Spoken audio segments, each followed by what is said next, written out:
Firly Bahuri menyatakan mundur dari kursi Ketua Komisi Pemberantasan Korupsi. Kamis 21 Desember 2023, tersangka kasus dugaan pemerasan terhadap ex-Menteri Pertanian Syahrul Yassin Limpo itu mengatakan surat pengunduran dirinya sudah ia sampaikan kepada Presiden Joko Widodo melalui Menteri Sekretaris Negara Pratikno.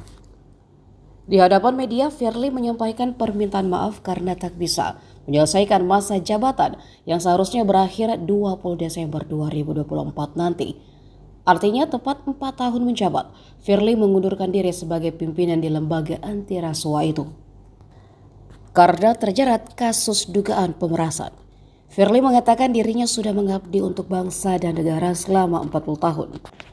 Selain menjadi ketua KPK, Firly sempat bertugas di kepolisian. Sebelum memutuskan mundur, status Firly saat ini adalah sudah nonaktif dari jabatannya sebagai pimpinan lembaga.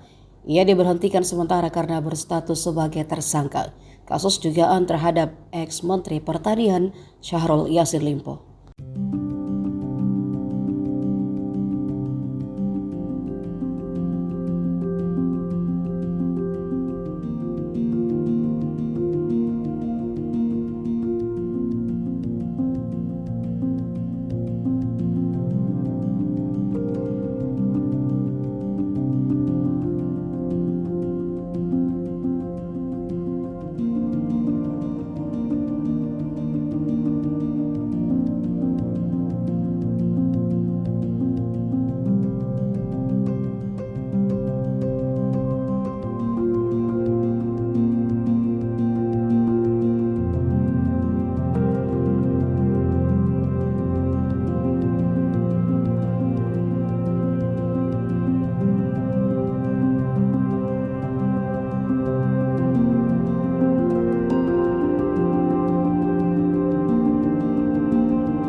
Download Tribun X sekarang, menghadirkan lokal menjadi Indonesia.